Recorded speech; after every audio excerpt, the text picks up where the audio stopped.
ትላንት ፖሊስ ነው ምናምን ብለው ያመጡት ሰው ፖሊስ አይደለም። ይሄ ግልጽ እኮ ነው። እኛ ለመሸወድ አያውቁም ብላችሁን አላውቅም፣ ብቻ ግን እኛን ለመሸወድ ያደረጋችሁት ነገር ምንም አልተሳካላችሁም። ይሄ የሜሪና የዳኒ ተግባር የነሱ ድራማ ነው፣ የነሱ ቅንብር ነው። እነሱ አብርሽን ወጥመድ ውስጥ የሚከቱበት ሜትር ነው እንጂ ይሄ ሰውዬ ፖሊስ እንዳልሆነ ሁላችንም እናውቀዋለን። ባይዘ ሜሪና ዳኒ በጣም ስማርት ናቸው። በጣም በጣም በጣም ስማርት ናቸው። ይችላሉ፣ እግዚአብሔርን ይችላሉ። በጣም ነው ያጨበጨብኩላቸው። በገዛ ልጅህ ምክንያት ባለቤትህ ተሳሃለች እና ቀጥል። እሺ ልጁ የት እንዳለ ለኛ ነገር እሺ፣ እኛ ደግሞ ልጁን ለእናትየው ማድረስ ከቻለ ለምን ቀድመን ልናወራ ነው አይደል? ሄደው እንዴ አሁን ልጅ መልስ አይ አይደል? አሁንም ስለዚህ ልጁን ስለመመለስ ምንም አንዴ ከእናቷ የወሰድከው ያለ መብቷ ያለ ፍቃድ አንዴ የወሰድከው ኧረ ሌላ ኃይል እንዲጠቀሙ አታርፋቸው። አብርሃም ሄዶ ወደ ሳዳምጥ ስታይ ሞኝ ይመስላል። እኔ ፖሊስ ነኝ ነው ያልኩት። ተረጋጋ በቃ እንግዲህ ቀጥል በቃ ነው ቀጥል።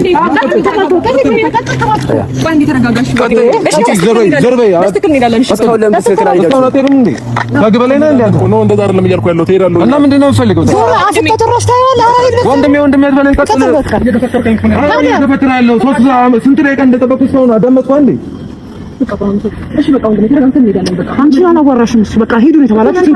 አንድ ጊዜ ዝም ማለቶች እንዴ? እሺ አዳምጠኛለህ? አዎ እያዳመጥኩ ነው። እንሂድ እኮ ነው ያለኝ እኮ ነው። ሂድ በቃ ሂድ። ምክንያቱም አብርሽን እንዴት ወጥመድ ውስጥ መክተት እንደሚችሉ ያውቁበታል። አብርሽ በምን እንደሚታለል በምን አይነት ወይ ወጥመድ ውስጥ መክተት እንደሚችሉት ያውቁታል በደንብ አድርገው። ለዛም ነው አብርሽ ደግሞ ጅል ነው። የነሱ ወጥመዱ ዝም ብሎ ይገባል፣ ስተት ብሎ ይገባል። አሁን የማይሆን ጣጣ ውስጥ እየገባ እንደሆነ ሁላችሁም ያያችሁ ነው። አብርሽ የዋህ ነው፣ የዋህ አይደለም ባይዘ ጅል ነው። ምክንያቱም እነሱ ወጥመድ ውስጥ እንዲህ ዝም ብሎ ይገባል። የሚያደርጋቸው ነገሮች እያንዳንዱ ነገሮች የጅል ተግባር ነው ያደረገ ያለው፣ የሞኝ ተግባር ነው ያደረገ ያለው። ባለፈው ልጁን ከእናቱ ቀምቶ ምናን የማይሆን ድራማ ሰራብን። ይሄው አሁን እጁን ያገኘው ታሰረ። በቃ ታሰረ፣ በስተመጨረሻም ታሰረ፣ እጁን ያገኘው። አሁን ምን ልትሉ ነው እናንተ? ምንም እኮ አሁን እኛ የምናቀርበው ራሱ እንትን የለም፣ ምክንያት የለም። አብርሽ አላጠፋም ለማለት ምናምን ምንም ምክንያት የለንም። በቃ ምክንያቱም ጥፋተኛ ነው፣ በቃ ጥፋተኛ ነው፣ ታሰረ። አንድ ጥያቄ አለኝ፣ እንደውም አንድ ጥያቄ አለኝ። ብዙ ጊዜ ለአብርሽ ይሄ የፍርድ ቤት ማስጃ ወረቀት ምናምን የሚያምጡት ፖሊሶች ሲመጡ ምናምን ሩታ የለችም። ሩታ ሰውን ትልካለች፣ እሷ የራሷን ኑሮ የምትኖረው። ገባችኋል? ሩታ ሰው ትልካለች፣ በቃ እሷ የራሷን ኑሮ የምትኖረው። ኢቭን ቪዲዮ ላይ እንኳን አትገባም እንደ ያን ነገር ላይ። ሩታ ራሱ በጣም ስማርት ናት በዚህ አይነት እና አብርሽ የምታደርገው ነገር ልክ አይደለም። በቃ እንደውም ማለት ነው እኔ የሚመስለኝን ልንገራችሁ ዝም ብዬ። ትላንት ፖሊስ ነው ምናምን ብለው ያመጡት ሰው ፖሊስ አይደለም። በቃ ይሄ ግልጽ እኮ ነው። እኛን ለመሸወድ አያውቁም ብላችሁን አላውቅም፣ ብቻ ግን እኛን ለመሸወድ ያደረጋችሁት ነገር ምንም አልተሳካላችሁም። ይሄ የሜሪና የዳኒ ተግባር የነሱ ድራማ ነው፣ የነሱ ቅንብር ነው። እነሱ አብርሽን ወጥመድ ውስጥ የሚከቱበት ሜትር ነው እንጂ ይሄ ሰውዬ ፖሊስ እንዳልሆነ ሁላችንም እናውቀዋለን። አንደኛ የመጀመሪያ ያልሆነበትን ምክንያት ዝም ብዬ ልንገራችሁ። የመጀመሪያ ምክንያት ምን መሰላችሁ? አንድ የህግ አካል እናንተ ጋር የማዝዣ ወረቀት የፍርድ ቤት ማዝዣ ወረቀት ካመጣላችሁ ቀድሚያ ያ ሰው ትክክለኛ የህግ አካል ነው የሚለውን አይዲ አይታችሁ ማረጋገጥ አለባችሁ። ገባችሁ አይደል? አይዲውን ታያላችሁ። ይሄ ሰውዬ የህግ አካል ነው አይደለም የሚለውን ታረጋግጣላችሁ። ትክክለኛ የህግ አካል ከሆነ ማዝዣ ወረቀቱን ትቀበሉትና ምን ታደርጋላችሁ? ታነቡታላችሁ። እዛ ላይ በምን አይነት መንገድ እንደተከሰሳችሁ ያ ማዝዣ ወረቀት ማን እንደከሰሳችሁ በምን አይነት ወይ እንደተከሰሳችሁ ምናምን ሁሉንም ይናገራል። አሁን እዛ ቦታ ላይ ቆሞ 30 ደቂቃ ሙሉ መከራከር ምናምን ይሄ የህግ አካል እንዳልሆነ ነው የሚያሳየው። ምክንያቱም የህግ አካል ቢሆን ማዝዣ ወረቀቱን ይሰጣል፣ ማተም ያለበት ማዝዣ ወረቀት ይሰጣል። ከዛ በኋላ ያነባዋል። ሰውየው መሄድ ቢፈልግም ባይፈልግም ግዴታውን ይሄዳል ማለት ነው። ምንም ከሱ ጋር የሚከራከረው እንትን የሚለው ነገር የለም። አልሄድም እንኳን ቢል ሌላ የህግ አካላትን ጠርቶ በኃይል የመውሰድ መብት ይሄ ሰውዬ ማለት ነው። ይሄ ህግ አካል እንደዚህ አይነት መብት አለ እና ይሄ ነገር ውሸት እንደሆነ ግልጽ ነው። በቃ ይሄ የሜሪና የዳኒ ወጥመድ ነው። ቤተሰብ እኛን ሊያታሉን ይሁን አላቅም፣ ብቻ እኛን አያውቁም ብለው ይሁን አላቅም። ይሄ እኮ ግልጽ የሆነ ነገር ነው። ምንም የህግ አካል የማይመስል ፖሊስ የማይመስል ሰው አምጥተው አብርሽን እንደዛ የገፈተረው እንደዛ የሰደበው እንደዛ ያመነጨቀውን እንዲወስድ ያደረገችው ሩታ ናት። ያ ደግሞ ጥሩ አይደለም፣ አግባብም አይደለም። ጥፋት አጥፍቷል አብርሽ፣ ጥፋት አጥፍቷል። አላጠፋም እያልኩ አይደለም።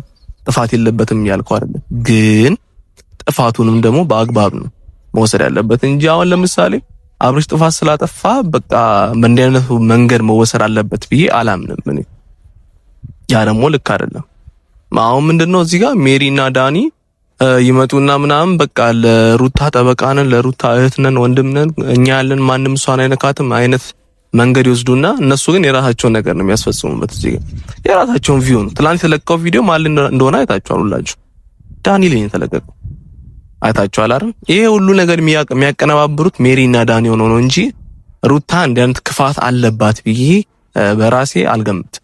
ሩታ ምስኪናት ብዙ በቃ ሩታና አብርሽ ምስኪናቸው ጅል ናቸው ብዬ ነው የማምነው እኔ። እንደው የፈለገ ሰው ይመጣል ሊጫወትባቸው ሊፈነጭባቸው የፈለገውን ነገር አድርጎ ከነሱ ህይወት ይወጣል። አሁንም ማንም መጥቶ እነሱ ህይወት ላይ መጫወት የፈለገውን ነገር ቀልዶ የሚሄድ መብት አለው። ነገ እኔም እዛ ቤተሰብ ላይ ሄጄ የፈለጉትን ነገር ማድረግ ይችላል ባይዚ ተንኮል ካሰብኩኝ። ምክንያቱም ሩታም አብርሽም ጅል ስለሆኑ የዋርሉም ባይዚ ጅል ናቸው። ይሄን በግልጽ ነው የምናገረው እንጂ ነቃ ደንገጥ ማለት አለባችሁ እኮ እንዴ። ሰው ቀመር ሲያስብባችሁ ምናምን እኮ ይታወቃል አይደል? ጅል እስካልሆናችሁ ድረስ ይሄን ነገር ማገናዘብ ያቅታችኋል ብዬ አላስብም። እንዴ ነቃ በሉ እንጂ ደንገጥ በሉ እንጂ። የከተማ ልጆች አይደላችሁም እንዴ? እንዴት ነው ማንንም መጥቶ እናንተ ላይ ሙድን ይዘው ማንንም መጥቶ እንዴት ነው እናንተ ላይ የሚጫወተው? ሰው ሁሉ የመጣ ከመሬት ተነስቶ ሁላችሁም ጋር ይጫወትባችኋል። ህይወታችሁ እንዲህ ምስቅልቅሉን ያወጣል። አስጠለን እኮ እናንተ እንደ ህፃን ልጅ መምከር ሰለቸን። በቃ ሆነስኛ እንዴ ሰው ሁሉ ሲመክራችሁ አይገባችሁ አይታወቃችሁ። ምንድነው ሩታ ምንድነው አብርሽ ምንድነው የሰራችሁ ያላችሁት ነገር? ቢያንስ አስተማሪ ነገሮች እንኳን ሰርታችሁ አታውቁም። ቢያንስ ፍቅራችሁን እንኳን አይተነው አናውቅም።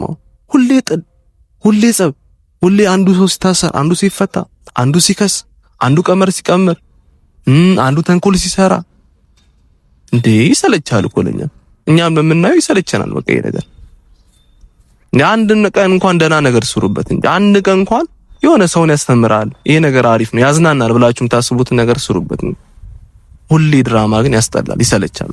አቁሙ። ኧረ ስማ ናስ ሜቢ እኔ አብርሽ ታስሮ አይታሰርም። ነገም ቢሆን መፍታቱ አይቀርም። በዋስ ወይ ነገር ይቅርታ ጠይቆ ምናምን መፍታቱ አይቀርም። አሁንም ቢሆን አልታሰረም በስትክክል፣ ግን መፍታቱ የማይቀር ነገር ነው።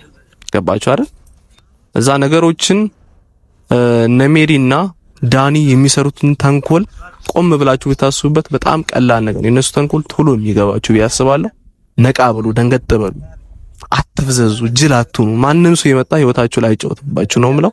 ቤተሰብ ለዛሬ ያዝነው ቪዲዮ ይሄን ይመስላል። አይ ሆፕ እናንተም የሆነ ነገር ይሰማችኋል ብዬ አስባለሁ። በዚህ ጉዳይ ላይ ሐሳባችሁን ኮሜንት ላይ አስቀምጡልኝ።